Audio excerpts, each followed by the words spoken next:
Hi everyone, good evening, I hope you're all well. It's Tuesday the 31st of March and usually Tuesday night would be our night out of Holland. So sending best wishes to all of our infants, juniors and seniors and parents who's part of our new centre in Up Holland. Unfortunately, like so many things, life has been disrupted due to our very first government enforced lockdown. But we're hoping, fingers crossed, that we'll be back to business as soon as possible. But in the meantime, I thought I'd come on and give you, firstly, a little bit of an update as to what you can expect over the coming weeks and maybe months.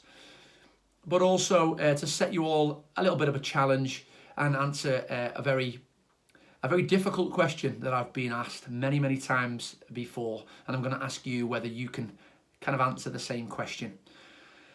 So firstly, it's just to bring your attention to what's going to happen for the rest of this week, but more importantly, next week. As you know, we've been using our social media platforms to kind of trial and try some new things, some new challenges. We've been trying to make some of our content available online, which obviously understanding different software, understanding kind of how that works, and with a really slow internet speed at the moment, that's got its own challenges. But we've had some really, really good conversations with our team. Some brilliant ideas from some fantastically creative people who are all hugely kind of committed and willing to start to think about how we can make this stuff available to you in a virtual world. So as of next Monday, we're going to be launching a brand new timetable and program of events which will all feature online.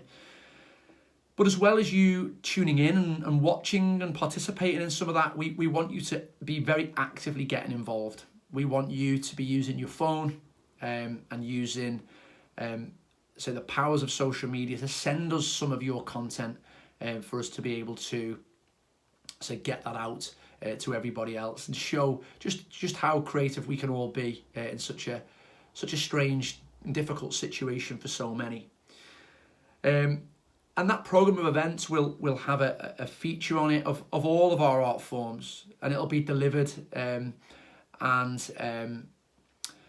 administered, if you like, by all of our team at different times. So from music and drama and dance to photography to drawing to we're going to be doing some quizzes, and we're just trialing some new software for a quiz, which will be more focused quizzes for our students, but also some family quizzes, big sort of family event things where we can get everybody involved and interacting in a virtual space. We've also have our story time sessions for our youngest, and as I say, some very targeted work for our classes as normal. So that's all going to be coming out at the end of the week, but it'll be looking to start as of Monday of next week. And basically the way that we want you to do that is to send whatever it is into us at submit@artcentre.co.uk. So many of you have been doing that, and we've had some fantastic stories, some great images, some pictures, some videos. So many of you getting involved in our Sing It competition, which is happening on a Monday, which again, just a reminder, is open to everyone. So don't think that you need to be part of our singing group to get involved in that. Absolutely anyone and everyone. So that's going to be happening as well. But I say we've got all sorts coming up. So get those mobile phones in use. Start filming some stuff, and as I say, get them sent in to us. So what I'm going to do tonight as well is to ask you a question. Those of our Up Holland students and parents as well, but also to all of our arts family, from STEM students and STEM parents. And the question that I get asked a lot is, what is my favourite show?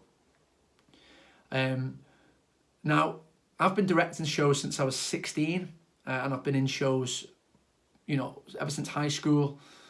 I've directed probably 100 shows, and I've probably seen as many in both amateur and professional settings. And it's really difficult when you get asked what is your favourite. It's like being asked what's your favourite song. There's so many different things. You like so many for different reasons.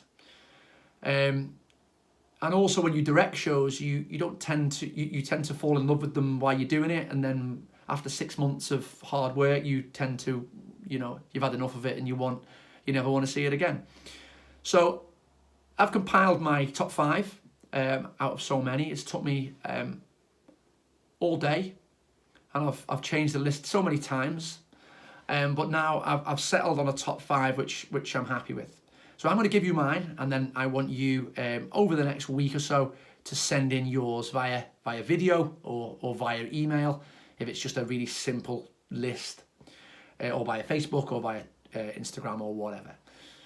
So firstly for me, in number 5th, I'll start in reverse order and work backwards, is the musical Matilda. It's a show that I've seen professionally on the West End. It's a show that we've done bits of over the years, and just absolutely something that a show that I absolutely love, for 3 reasons, I think. One, the music in it. The music by Tim Minchin is quirky and clever. It's emotional and it's funny. So the music in it is fantastic, and I suppose the bedrock for all good musicals is good music. Secondly, the story. Obviously, the book by Roald Dahl, but the story, which is in essence what is a straight drama set in a school with normal kids doing normal things, but then there's this element of magic that appears in there, and I love shows that at first glance look like a straight drama and then has this element of magic. In that case, the character Matilda. A bit like The Green Mile, for those that've seen The Green Mile. It's a film that is basically a straight drama, and then there's this really clever bit of magic involved. And in a show I wrote called The Lost Christmas, showed a very, very similar thing, where you're telling a story of a what seems to be a very normal little girl and her brother, and then opens up this very magical world in her imagination. So yeah, Matilda in number 5 for me. Number 4 is a show that I've seen much more recently. I was introduced to it by my willing apprentice, Joe Howard, which is the musical Dear Evan Hansen. A show about social media and the negative and positive impacts of that. And it's a small cast. And when you watch small cast shows, you tend to build a real relationship with each of the characters in there, and at the end of it, you've drawn a comparison, I suppose. You feel like you've got to know all of those characters, and you're rooting for them all in very different ways. But I think the thing about Dear Evan Hansen is it's a show that it's an odd story that shouldn't really work, but it does. And it also, I was always taught that when you're directing shows, to try and avoid, there's something very creative about, beautifully painted backdrops, or using props in, very simple props to kind of convey a very technical idea. So I've seen so many bad shows who've used digital screens, digital backdrops. I've seen some awful examples of that over the years. And I've always tried to avoid. In fact, I always have avoided doing that. I think in the very early days, I think I did a few where we had a drop-down screen, and very quickly got away from doing that. But Dear Evan Hansen is exactly that, because it tells a story about social media. They use digital screens, and it's just incredible the way that it's done. Obviously, it costs a fortune, but that being said, the way that it's done, how clever and collaborative that it is, it's just phenomenal. So again, it's a funny show, but it's also hugely emotional at times as well. So number 4 for me, Dear Evan Hansen. And number 3, one of my favourites and one of the biggest musicals ever, is Les Miserables, a show that I've seen on the West End and also seen more locally in Manchester. And again, it's one of those shows that I've directed certain pieces from, but I've never had the challenge of doing the whole lot. It's certainly a show that I'd love to direct at some point, and one that just, you know, again, it's just a fantastic show. Very complicated story, complex characters, but the music in it, you know, this kind of, you know, true story element to it, is just amazing. And it's one of those shows that it can't be done simply. It's go big or go home with Les Mis. And again, it's one show that I found myself standing and applauding it 2 and 3, 4 times during the show. So yeah, number 3 would be Les Mis. Number 2 is a show that actually, up until about 4 years ago maybe, I didn't know anything about.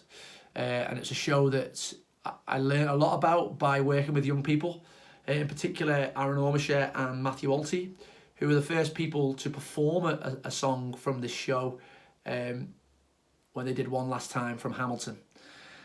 And I didn't know what it was. They said it was about American history and American politics, and it was told in a sort of hip-hop style, both of which I'm not a particular massive fan of, and I thought the musical should not, definitely cannot work, but it absolutely does. And I've watched the show twice in London. It's symbolic. It's brilliantly done on all fronts, from the writer to the choreography, to the direction of it, to the setting, the style, just everything. It's very much a show that the directing style of it is very much the directing style that I like to work with. A lot of suggestion, I say a lot of symbolism. But yeah, phenomenal show, Hamilton. In number 2. So everyone asks me what is my favourite musical of all time, and it's one that I've directed, but it's also one that I've seen professionally twice. I've met the director of, is The Lion King. So it's a show that, as I say, we did a few years ago with the juniors, and as I say, I've had the pleasure of watching it twice. It's one of those shows where when you're watching the show from the theatre, you just forget that you're actually in a theatre watching something. You're so immersed in it. The puppetry, the design and the style. Obviously the music is phenomenal, by Elton John, but it's more, you know, I suppose the whole culture of it. I've always been fascinated with sort of African culture. But this, you know, this is a proper spectacle.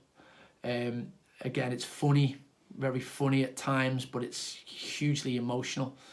And I think as well that, you know, in addition to that, people say to me, what's my favourite character? What's my all-time favourite character? And I think my all-time favourite character probably is Mufasa from The Lion King.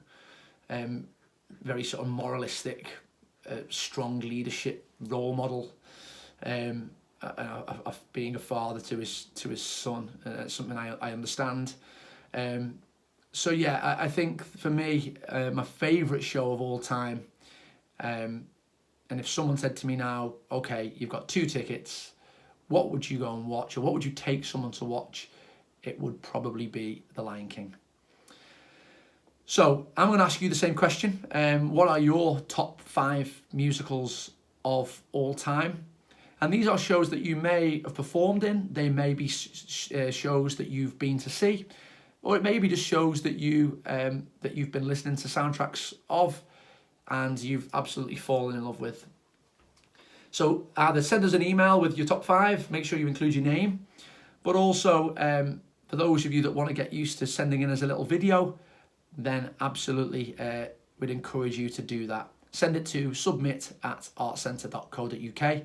Make sure you've got some quiet space to do it, and make sure that the light is facing you rather than right behind you. Otherwise you get some awful sort of shadows as well. So yeah, I'm really looking forward to hearing some of that. And if you haven't seen, you think, well, I've never seen 5 musicals, you know, your challenge would be to watch them, would be to listen to some on Spotify or YouTube, maybe listen to my top 5 and see which of them you prefer. But as I say, stay involved, stay connected, and as I say, by the end of this week, we'll come up with, we'll show you our plan for the coming weeks and maybe months.